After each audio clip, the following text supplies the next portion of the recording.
Hey guys, welcome back. What you see here is the last 3 days of frustration and the aftermath of that with this bike. Well, if you watched the first video, you've seen that I left off with this thing running, and it was running pretty good. I got it to fire up pretty easily, and the only problem at that point was that it was really hard to start after it was hot. So when I left off on that last video, I went back and just double checked the valves, and made sure they weren't too tight. I actually went on the further end of the spectrum for the allowed tolerances on that, just to make sure I didn't have it on the tight side, to try to fix that problem. And when I went to start it again, it just did not want to start. So I'm like, okay, maybe I got something going on with the carburetor. So I took that apart, cleaned that again, didn't really see anything, threw it back on, same thing, nothing. It was kind of back to where it was from the very beginning, where I'd kick it, and it really nothing was happening until I adjusted the valves the first time, and then it fired right up. So I thought, okay, maybe it was the valve. So apparently that's not it. So I put some starter fluid in there and kicked it over. Wouldn't even pop with that. I can only get a couple little tiny pops and some weird burble noises and stuff coming from in there. And when I take the plug out, I get a little bit of smoke. So there's something, it's lighting up a little bit. So I took the air box off, thinking maybe something that was just too constricted or something. And or I took the air filter out first and sprayed some more starter ether in there, and ended up, it backfired really bad to where it shot a flame out through the air box. It singed the hairs off of my legs. So and it's acting like timing, because it's backfiring like crazy. Every once in a while you get a loud bang, like a shotgun blast sound of a backfire. And that, like I said, that one time it shot a flame out too. So I'm like, all right, it's got to be timing then, something with the timing. Maybe it skipped a tooth, or maybe the flywheel key got sheared off, the Woodruff key. So I took all that apart, and I don't have it off now, but I took this nut off to look at that, and everything looks good there. So I got it timed up at the top dead center on the compression stroke. Ended up taking the valve cover off too, just to look at the cam. I'll show you on the other side, but there's markings on there that's got to be flush with the top of the head, and all that stuff checks out. I got this in the way for now. Might be kind of tough to see on video, but you can see there's two marks. Yeah, it's showing up pretty good. Two marks on the cam's got to be level with the top here. So, and it is, and we're at top dead center on the compression stroke. Lobes are down. So all the timing marks are lining up correctly with the cam and the crank and the flywheel and everything. So all that's good. So the only thing I could think of left to look at is the CDI box. So I'm getting consistent spark when I kick it over. I just don't think it's sparking at the right time. And when I got it running, I'm thinking maybe it's working some of the time, and I just happened to get it while it was working. But I have a suspicion it's this box. So I have it unhooked.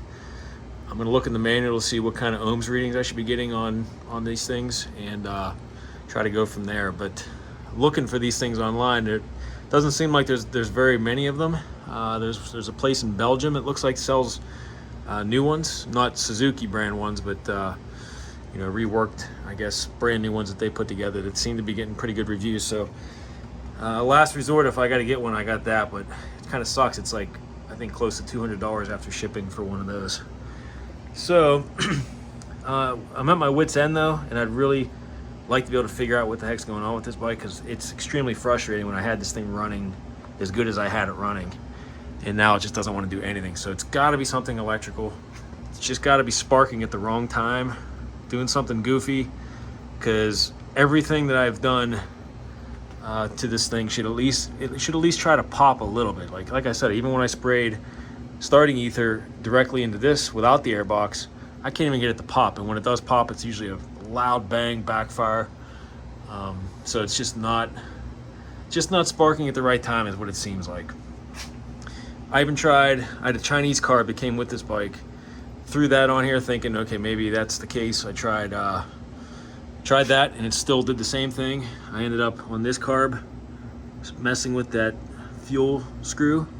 I tried it all the way in with a couple turns out, like 1.5 turns out where it's supposed to be, which is where it was running before. So I'm like, all right, maybe I'll try turning it 6 turns out just to see what happens. And it doesn't do anything differently. So it's got to be electrical. I think it's going to have to be electrical. If it isn't, I don't know what to do at that point. So I'm going to get some readings on these components. I don't think it's the coil, because all that's doing is pushing it's upping the spark from the stator. So this is what's in charge of sparking it at the correct time, I believe. So someone correct me if I'm wrong, but I'm going to get some readings on here. I'm going to look up the manual, see what the ohms reading should be from each of these wires coming out of here, and we'll go from there.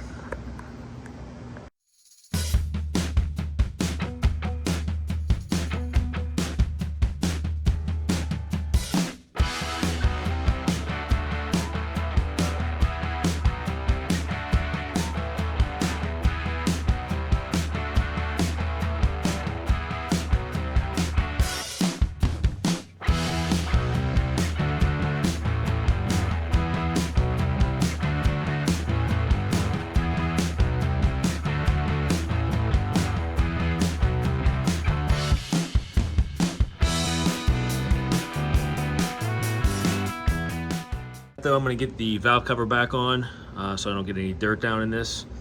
So I'm just going to get some sealant put on here, clean this up a little bit, some sealant on there, and we'll put the cover back on first. All right, I got the surface all cleaned off here, ready for the sealant to go on. I'm just going to put a real light layer around here.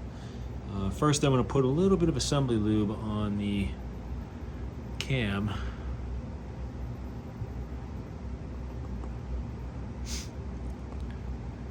Just so it's not going in there completely dried.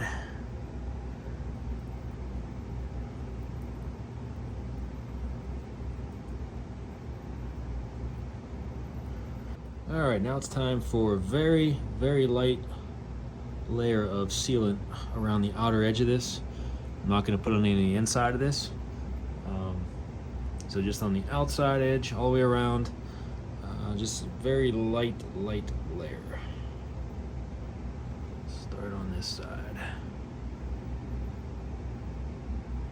Last thing I want to do is clog any oil passages up with too much sealant.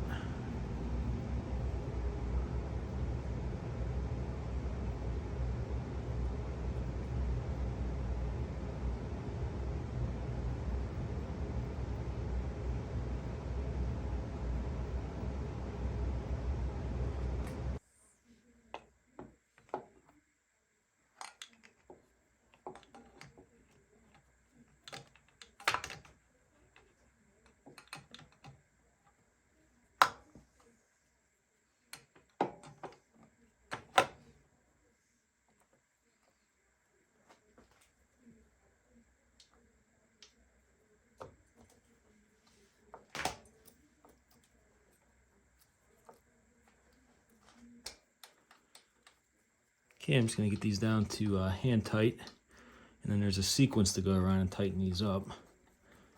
And then we'll get some torque specs and torque it down.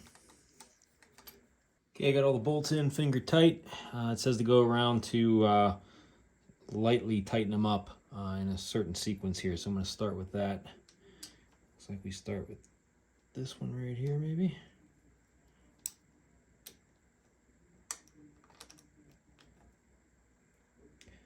Yeah, that's 1, 2,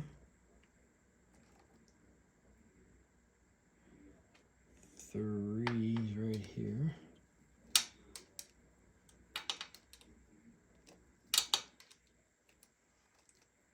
And we're just gonna go right down the list and snug these up and then get a torque wrench on them. So in case you're wondering, this is the bolt sequence. It can be found in the shop manual. Just kind of go 1 through 12 there, tighten them up, just snug them down, and I'm going to go through that same sequence with a torque wrench here. Okay, I got all these tightened down. I'm ready for the torque wrench. 6.5 foot-pounds is what I'm going to do on each of these, what the service manual calls for.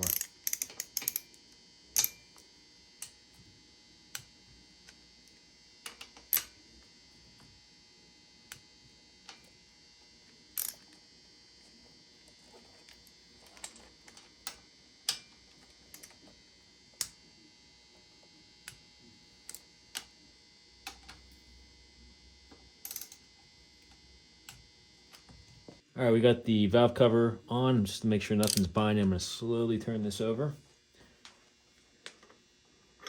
Make sure we got full range of motion here.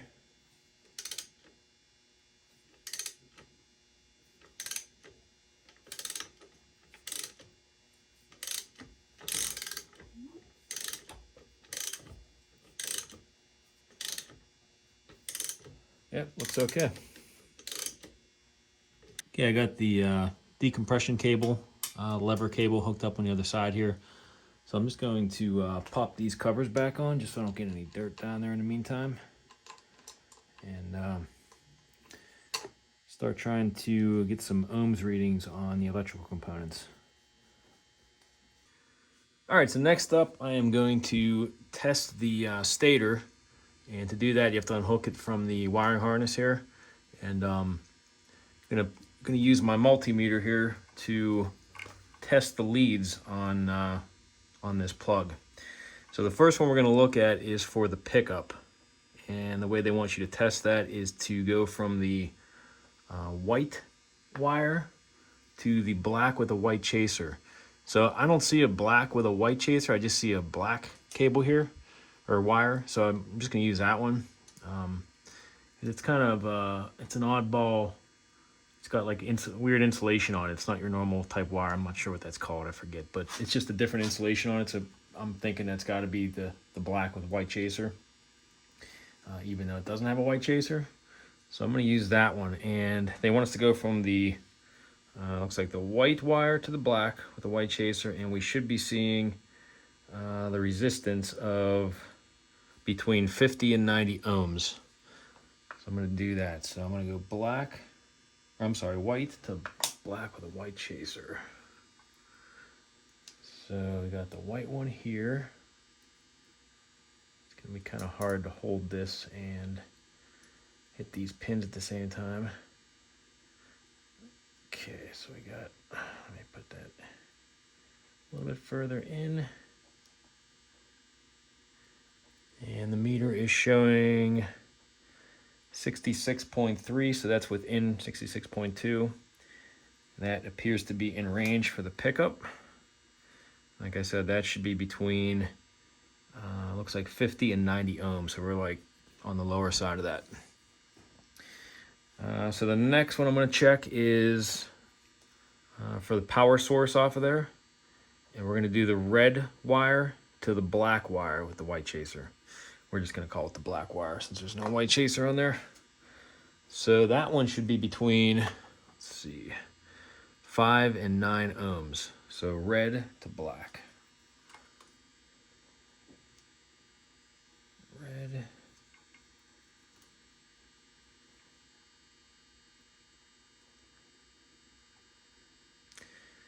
And that's reading 8.4 ohms. So that's within 8.3. So we're within range.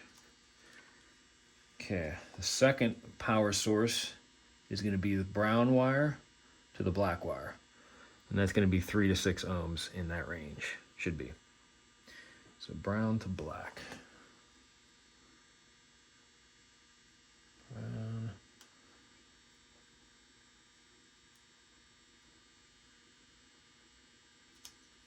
That's tough holding this up against here with one hand. Okay, that's reading 4.9, 4.8. So we are within range there too. And the last one is for the lighting. I'm not even going to bother looking at that because the lights aren't the problem right now. So it looks like the stator is within spec. So I'm going to turn my attention over to the CDI, which is what I kind of suspected it to be all along. And we're going to see if I can figure out how to test that one. All right, next up I'm ready to test the CDI. So I've never actually tested a CDI before, but the instructions are pretty straightforward. Basically, putting the black probe, the negative probe, on the color wire here that coincides with this column, and then the red probe on these columns. And for example, the first one we'll try is the white wire onto the brown wire. And it's saying it should be between 5 and 7 ohms. So it says using the range, RX1K range, which I believe is just straight up ohms, which is what we got this set on right here. So basically the same settings I used on the Stator. We're going to see what numbers we get here. See if this sheds any light on what might be going on. So the first one is going to be the white with white on the brown wire. So black probe on the white. This plug's going to be a little trickier to hold these in there, just because I got prongs instead of the other style plug on the wiring harness side. So it's going to be a little tricky. And we want to go to the brown with the red. I'm not getting anything. So let me make sure that's working. I'll just touch these. Yeah. That's right. Let me swap the colors around just to make sure. So we're gonna go red on white this time, just to see what happens. Black on the brown. It really shouldn't matter, but still nothing.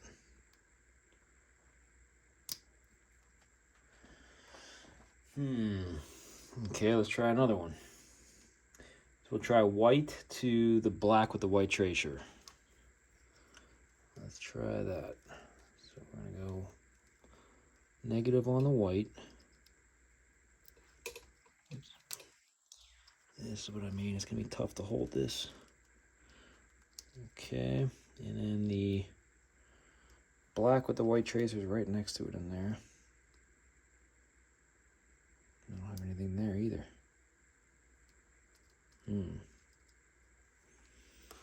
Let's try swapping them again just to make sure. I think I'm doing this right. So if someone watching can tell me if I'm doing something wrong here, I'd greatly appreciate that. But you know, the Stator side was pretty straightforward and all those numbers checked out, so I think I'm doing it right. Yeah, I got nothing on that one either. So I guess let's go to let's see, these are diode tests from what I understand, the off and on. So we're looking for ohms right now, so I'm going to try the black and white tracer wire over to the white wire, which I think we already tried that. Yeah, we already tried that both ways. That didn't work. Let's try the black wire, the straight black wire to the white wire. So that's over on this plug. We want to do negative on the black. That's this one right here. Okay. Then we want to go over to the white wire on the other plug here. See if we get anything.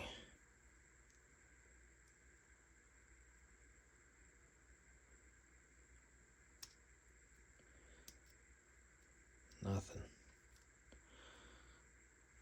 I think you'd get something on here. Some kind of reading on at least one of these because the thing was sparking.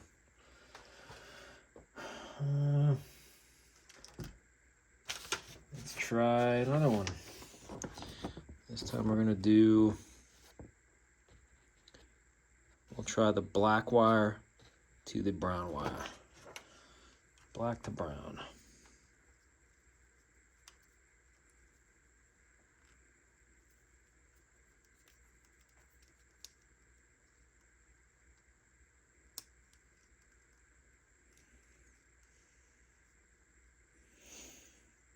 Yeah, still not getting anything. going to bring you right back in. I just want to make sure I'm doing this right. I'm going to see if I can find anything online, and I'll bring you right back in just to make sure we're, doing this right. So it does look like I'm doing everything correctly with the ohms readings at least. So I figured I'd switch over and try the diode testing. And it looks like the only one that's supposed to be on is the black with the yellow tracer and the red. So red wire, black with yellow tracer on, black with yellow tracer, red wire on. So that one I was able to get a reading. So when I have it in diode test mode and touch those two wires, so we got the black with the yellow tracer, and then I come over here to the red, it will actually show that it is on, so that's good, I guess. All right, black and yellow and red. So we got a sign of life there with that. Everywhere else with the ohms readings, I'm not getting any ohms readings, so it's just showing as open, I guess. Zero resistance. I'm going to go through a couple more settings on here just to make sure that it doesn't show up on like a different ohms reading setting. Just kind of cycle through them and try it just to make sure. But it's looking like I'm doing it right. So I was doing more digging online. I've heard of people actually baking these things, because I guess it seals up the cracks that happen in here over time that cause that to fail or something. Maybe it's the capacitors in there or something, has something to do with that. But I'm going to do a little more digging on that before I throw this in the oven. But I've seen people mention that works. So I'm going to try that. Try going through some settings on here first, and maybe do the oven baking method. Just to be able to roll it out, I'm going to check the coil here next.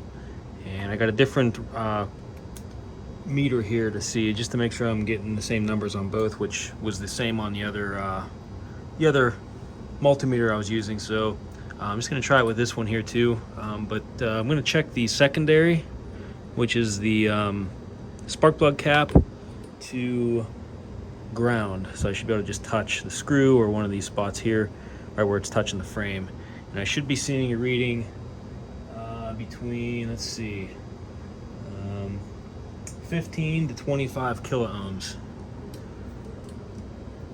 So I'm going to get the cap side here, and I'll keep that so you can view the multimeter here. Get my hand out of the way. I'm going to touch the ground, and we got 1996, 19.96, which falls in between the 15 to 25 kilo ohms, so we're good there. So the next thing I'm going to do is check the primary, which is basically going from this black and yellow wire to the black wire. So it's just right from one spot on this plug to the next. And I had to switch this over to ohms, straight ohms. And I should be seeing a reading between 0.5 and 3. Let's see what we got here.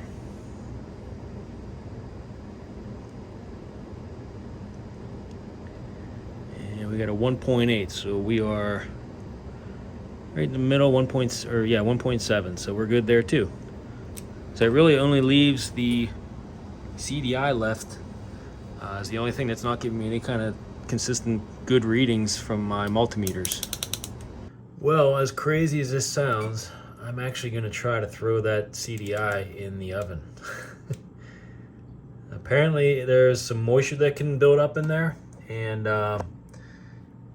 putting this in the oven for 200 degrees for, I think they said, for 15-20 minutes I'm going to try first. That will get rid of any condensation that might be in there. Maybe that's what's causing my issue, I don't know. But I figure it's worth a try. I'm not getting any readings on the CDI, so we're going to give this a try here and see what happens. And we'll put it on the middle tray. All right, 200 degrees. We'll go for 20 minutes and just take a peek at it. All right, the cake is done. Let's pull it out, let it cool off.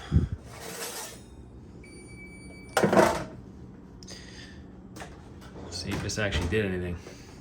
I'm gonna turn my attention a little bit to the front wheel. The front bearings were shot, so I just popped these out of here, and the one was the one with the racer was actually good before I popped it out of there, but this one here has a ton of movement side to side in there.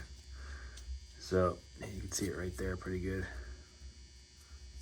That was causing the front end to wiggle like you wouldn't believe. And I thought it was the headset bearings at first. That's how bad it was moving. And it ended up just being the bearings in the wheel. So popped those out. I got the dust seal off of the trip odometer side there too.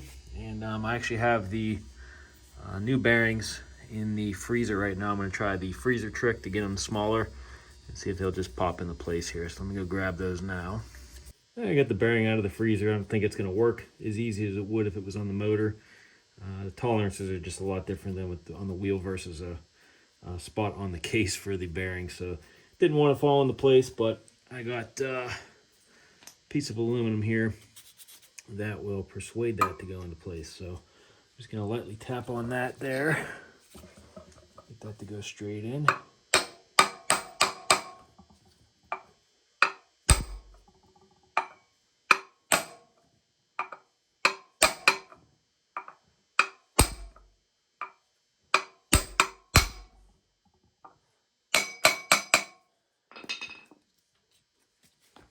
Okay, we got one in. Just going to flip this around. Put the spacer in here and then the other bearing. Okay, got the spacer. Set that down in there. And we got the other bearing ready to go in.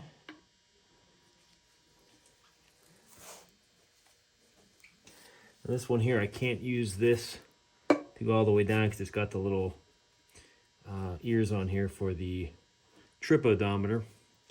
So I think what I'll do is probably use the old bearing to tap down on there with this. That'll clear that once it's down.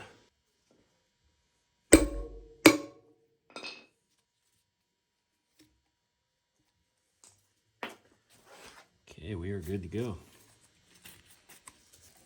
Get a little bit of grease in here. I got my new dust seal in. So I'm just gonna pack some grease in here so we get smooth action once it's back together. Okay, got the front wheel on, but the brake caliper is frozen, so I can't get the wheel to spin, and I can't remove this bolt right here. I got some PB Blaster soaking on it. I tried heating it, and it doesn't want to come out. So I figured I'd check up top, and I had to take the cover off.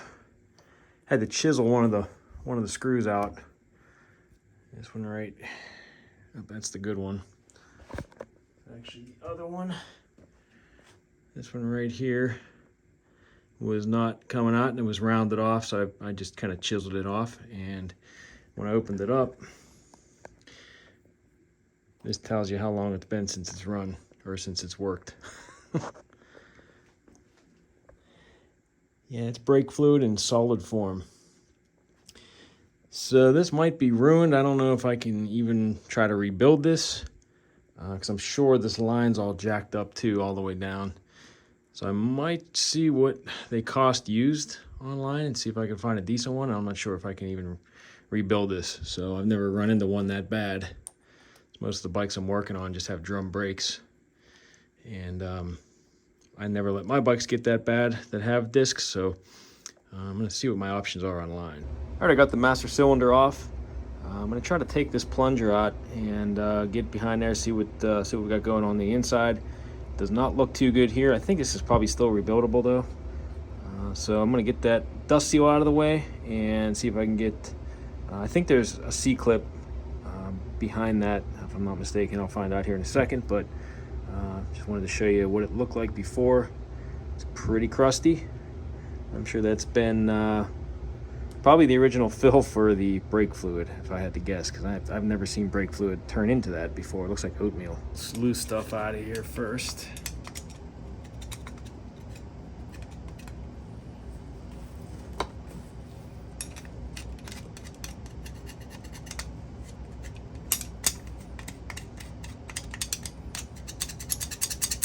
Okay, got the rubber dust seal out of the way. Just gotta squeeze this C-clip here.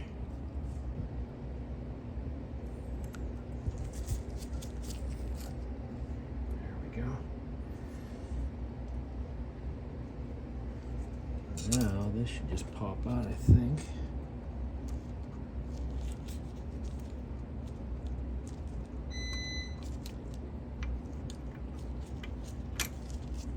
Whew, that's pretty crusty there. Yo. I think, yeah, there's a spring in there too. I gotta get out of there. Oof. Wow. Yeah, it's pretty crusty in there. I think I might have to dunk this thing in the ultrasonic. Let me see if I can get a light on that so you can see how bad it is. Yeah, it's gonna throw the focus off, but you get an idea. Pull this out of the way. Whoop, it just came right out. Ooh. That don't look good either. Let's see. Oof. Yummy. Down here on the caliper side, I'm trying to get this out and it is not budging. I tried heat. Put some PB Blaster, let that soak on there for a while. Heated it again, nothing's coming out, so I'm gonna get the impact gun on there now. And I cut a Allen key to fit straight on, because I was gonna snap the Allen wrench with a pipe when I was putting pressure on it. So I'm gonna try a Allen key with a impact wrench with the socket on the end. We'll see if that comes out.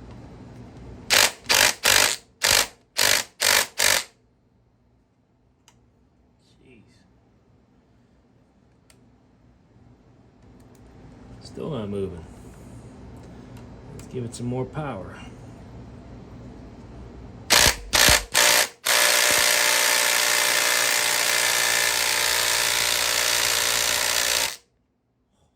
Holy cow. I'm actually twisting that Allen key. That's unbelievable. I've never seen that. Look at that. It's twisting the Allen key in there. And I put that on full blast. It still didn't want to make this budge at all. So I think I might have to get a caliper for this. I see I can get one. It's third party, of course. But that might be my only option right now, because that is galded in there. And there's something going on with this too, where I don't know if it's this brace that's messed up, but it's sitting on a little cockeyed, and the even with the brake pads completely spread apart, it's still kind of riding weird up against this disc. So I don't know if something's bent or what, but I think I might have to just get a new caliper.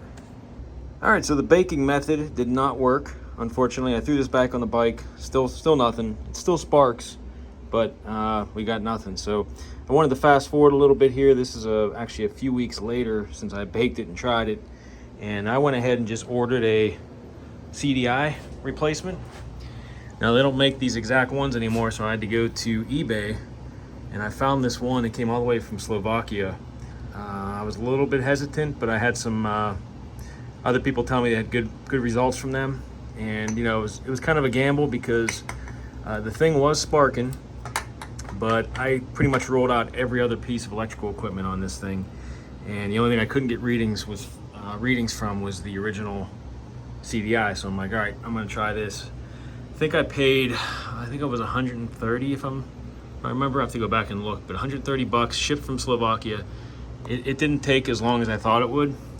And we got this plugged in, and it fired right up after second kick there, basically. Just giving it a couple primer kicks, and it fired right up. So it was such a huge relief off my back, because if it wasn't this, I really don't know what else it could have been. Like I said, I was beating my head against the wall, checking those valves a gazillion times, the carb, and yeah, it was a CDI all along. Even though the original one was sparking still, which was throwing me off. Kind of had a suspicion that it was sparking at the wrong time, since it threw that flame multiple times out through the carb. And finally got that resolved. So now it's just a matter of finding a way to fasten this, because it doesn't come with the two brackets that would screw into the frame there. So I'm probably gonna make something. I'll just get a piece of metal, bend it over that, and drill holes on either side for those screws, and then you know, fasten it in the same spot. Probably put like a little rubber, maybe something rubber around it, so it's not you know, metal on metal there, but we'll figure something out. But so happy that fixed it. And really all that's left are the brakes. Okay, got the new CDI hooked up. I made a little bracket here for it so that it goes into the stock position, because the new one does not come with these little tabs on here with the bolt holes. So I just made one out of some spare metal I had laying around, and put some padding on there too so it can't vibrate itself to death. So it's on there pretty sturdy. I'll give it a couple kicks here. I'll show you how she starts up again. Choke on. Got my auxiliary tank on just for the time being. Turn the gas on. Couple primer kicks. Find top dead center.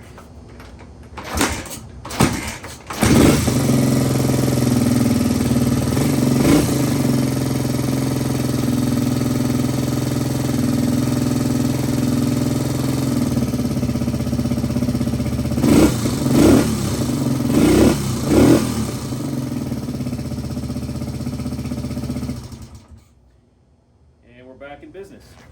Here's a closer look at the bracket I made. It's just basically tin that I had laying around, and just cut it and shaped it and drilled a couple holes for it. And like I said, I put some padding on here to keep it from rattling itself to death up against the frame, and it seems to be holding in place pretty good. So I think we're good there.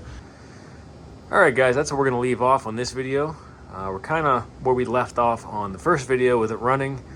But this time I know we have a good CDI in there now, and it's a huge weight off my mind knowing that that piece was the culprit behind the gremlins we were running into there with it not running. So I can get it to start up pretty much second kick every time now when it's cold, and I still haven't really pushed it, you know, let it run too long in the house and see how it is after it's hot to see if it's easy to start. But pretty confident that it probably solved that issue too. We'll find out though. I'm waiting for brake parts to come in before I really take it for a ride, and I ended up just ordering a caliper that I found. It's coming, it's a third-party part. I think it's coming from overseas actually. The one that was on there, I just could not get that bolt out, and like I said, I think it was bent or something was messed up with it. It wasn't fitting on here correctly. It was kind of rubbing up against the disc there kind of awkwardly. So I think I'm able to salvage the brake line, which is good because that seems to be hard to find online. And I did order a master cylinder as well, which is going to go there, just because the other one was kind of pitted and messed up. And I figure, you know, I picked it up for like 20 bucks. It's a third-party new one that's going to work on this bike, so I figured, what the heck. Rebuild kits were actually a little bit more than that I saw. Maybe there was some that were like 18 bucks if it didn't have all the parts in it, but the rebuild kits that had everything were like 25 bucks, I think. So I was like, what the heck, I'll just try getting one of these replacement master cylinders and just kind of start fresh with it. So next video I hopefully have that on and we get to take this thing for a ride finally. I could probably ride it the way it is now, just without front brakes up and down the road, but we will save that for the next video, where hopefully I can get it back in the woods and we'll put it through its paces a little bit, and maybe take it on the big 10-mile loop once I get used to riding this, because it feels like my XR sitting on it. You know, it's got a real wide seat on it. The XR doesn't have the metal tank, of course, but it kind of does feel like an XR, so I kind of feel right at home on it already. But we'll have to see how that power delivery is in the woods, you know, being a 250. I'm sure it's got a little bit more than my XR 200, but not as much as the XR 400. We'll find out once we get it back there. So thanks for watching, guys. Thanks for sticking with me if you're still here. If you're new to the channel and you like these kind of videos, please hit that subscribe button to get alerted on the next bike that's coming down the queue. Not sure which one that's going to be yet, but I have a bunch to choose from. So make sure you hit the subscribe, notification, leave me comments, likes. It all goes a long way in helping the channel, guys. So thanks again for watching, and we'll see you in the next video.